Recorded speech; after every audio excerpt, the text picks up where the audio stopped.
Hey, salut la gang, c'est JP pour l'école du jeu et bienvenue dans ce 9e épisode de la série Il ne doit en rester qu'un.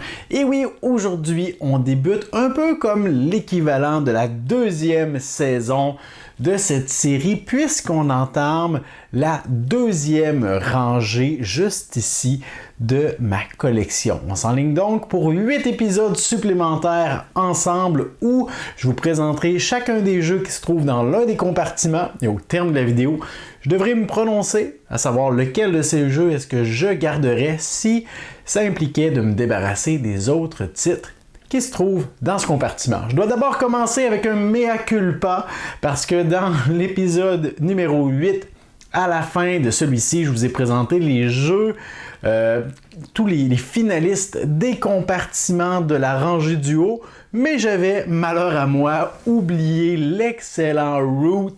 Alors je voulais m'excuser publiquement à Root pour l'avoir oublié. J'espère, Root, que tu ne m'en voudras pas.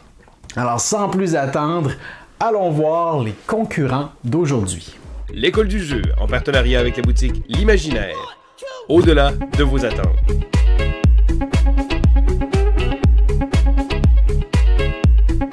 Après 9 épisodes, la tension commence à monter et au terme de cet épisode, je suis convaincu que je ne serai pas le seul à avoir le cœur brisé. Vous vous souvenez, au début de cette série, je vous disais qu'il y avait deux types de jeux dont je ne parlerai pas, que je ne prendrai pas en considération dans cette série. Il s'agissait des jeux auxquels je n'ai pas encore joué. C'est normal que je ne me prononce pas sur ceux-ci. Et l'autre type de jeu, c'était les extensions que je ne prends pas en considération lorsque je vous parle des jeux de base. Et dans ce compartiment, nous avions un combo, un jeu auquel je n'avais pas joué, qui s'appelle juste ici Nishikigawa. Donc je n'ai pas joué à ce petit jeu japonais. C'est pourquoi je le retire du compartiment pour le bien-être de cette vidéo. Et nous avions également une extension, celle de Shakespeare, qui s'appelle Backstage, juste ici. Alors je ne prendrai pas cette extension en considération pour mon choix final. Et d'ailleurs, j'en profite pour vous dire que dans la première rangée de ma collection, on n'avait pas rencontré vraiment ce problème. Il n'y avait pas beaucoup d'extensions. Il n'y avait aucun jeu auquel je n'avais pas joué. Par contre, je me rends compte que pour ce qui est de la deuxième rangée, j'aurai quelques petites réorganisations à faire ici et là, mais je vais toujours vous aviser à l'avance. Aujourd'hui, nous avons 4 titres bien intéressants. Comme d'habitude, consultez la description de la vidéo. Vous aurez les liens vers le contenu que nous vous avons proposé dans le passé concernant ces titres et même leurs extensions si je les ai en ma possession. Et donc, je vous présente les titres d'aujourd'hui. Nous avons les Châteaux de Bourgogne, Castles of Burgundy, Forum Trajanum, nous avons juste ici Shakespeare et finalement Mombasa. C'est maintenant le temps de mettre la vidéo sur pause, de vous rendre dans la section des commentaires, d'ignorer complètement les commentaires des autres, ne pas les prendre en considération, ne même pas les lire encore à ce point-ci de la vidéo et m'inscrire quel est votre choix parmi ces 4 jeux, lequel est-ce que vous décidez de conserver et la raison de votre choix. C'est fait? Vous êtes sûr? Très bien, laissez-moi un pouce vers le haut et continuons avec la présentation rapide de chacun de ces titres en commençant, tiens, aujourd'hui commençons par la boîte la plus laide du compartiment, les Châteaux de Bourgogne, Castles of Burgundy, qui a eu d'ailleurs une nouvelle édition, une nouvelle version tout récemment vers la fin 2019.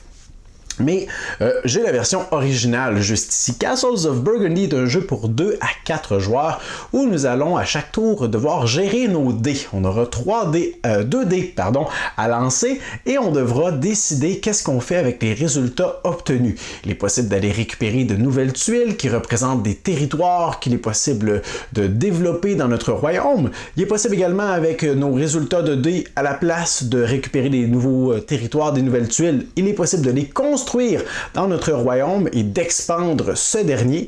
Il est possible également de vendre de la marchandise, donc il y a toutes sortes d'actions différentes, de possibilités qu'on est capable de faire avec les dés qu'on aura obtenus, différentes stratégies également vers la victoire. Chaque partie sera différente. De l'autre côté, nous avons encore un jeu de Monsieur Stéphane Feld, même principe que pour Castles of Burgundy, un jeu pour 2 à 4 joueurs, un jeu où les joueurs auront un plateau individuel à gérer encore une fois. À chaque tour, ils auront 2 cartes en main qui vont désigner une colonne de leur plateau personnel ainsi qu'une rangée. Ils devront récupérer l'une des tuiles dans la colonne et l'une des tuiles dans la rangée.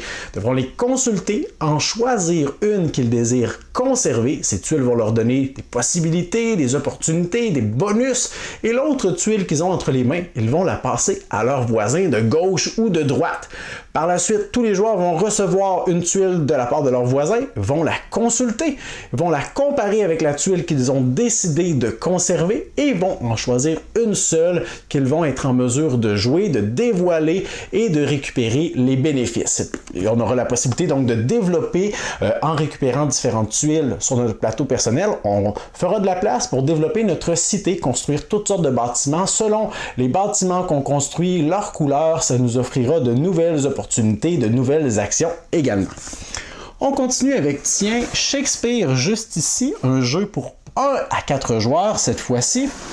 Un jeu où les joueurs vont être plongés dans une thématique en lien avec les pièces de théâtre, les metteurs en scène, les acteurs. Les joueurs auront à miser, parce que oui, ici on a un mécanisme d'enchère au début de chacun des tours, ils devront miser le nombre d'actions qu'ils désirent effectuer dans leur tour. Bien évidemment, plus on fait d'actions et plus nos tours sont efficaces. Par contre, il y a 2 choses à prendre en considération. Le joueur avec le moins d'actions lors de la mise, donc celui qui va réaliser le moins d'actions pendant son tour, sera premier joueur. Et dans ce jeu, il y a d'immenses avantages à jouer en premier et de gros désavantages à jouer en dernier. L'autre chose à prendre en considération, c'est que lorsque vous aurez activé vos personnages, parce que le nombre d'actions qu'on fait, c'est le nombre d'activations qu'il est possible d'effectuer. On peut activer nos personnages pour récupérer différents bénéfices. Vous allez faire une soustraction de 1 au nombre d'actions que vous avez effectuées. Par exemple, si vous en avez effectué 4, vous devrez mettre au repos 3 de vos personnages, donc le nombre de vos actions moins 1, et ces personnages ne seront pas actifs, ne seront pas disponibles lors du prochain tour. Alors oui, c'est efficace d'effectuer beaucoup d'actions, mais on est gravement handicapé pour le prochain tour. Et dans ce jeu, on peut évidemment recruter des acteurs, on peut construire notre théâtre, notre scène. Il est possible d'aller récupérer également des artisans qui vont nous confectionner des costumes pour être plus efficaces lors des représentations de notre spectacle. Et finalement, nous avons juste ici Mombasa, un jeu pour 2 à 4 joueurs qui mélange différents mécanismes. On a du deck building, on a du placement d'ouvriers, on a de la gestion, on a même une mini-économie à gérer ici, on a du contrôle de territoire. Ce qui est particulier avec tout ça, c'est principalement la gestion des cartes, parce que à votre tour, vous allez choisir n'importe quelle carte que vous avez entre les mains, vous allez en sélectionner 3, vous allez les glisser sous votre plateau personnel, vous allez les dévoiler. À votre tour, vous effectuez l'une de ces actions, et lorsque les 3 actions sont faites, ces cartes sont placées dans des défausses individuelles. À la fin de chacun des tours, vous allez sélectionner toutes les cartes qui se situent dans une défausse, et vous allez les retrouver dans votre main, elles seront donc nouvellement disponibles. Mais toutes les cartes qui se trouvent dans les autres défausses que vous n'avez pas récupérées vont rester là jusqu'à ce que, éventuellement, vous décidez de les récupérer. Mais il y a toutes sortes de choses à prendre en considération dans Mombasa.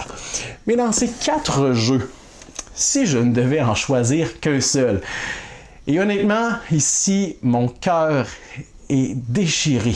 Vraiment, je suis déchiré entre 2 choses. Et quelqu'un me reprochait récemment, ou plutôt me faisait la remarque, que dans la plupart des épisodes, les jeux qui se trouvent dans le compartiment ont peu de liens communs dans leur mécanisme, dans leur complexité, et c'est vrai. Mais c'est le choix que j'ai décidé de faire en analysant chacun de mes compartiments de façon individuelle. Ici, on a quelque chose, je crois, de plutôt semblable en termes de complexité, en termes de jeu, de stratégie.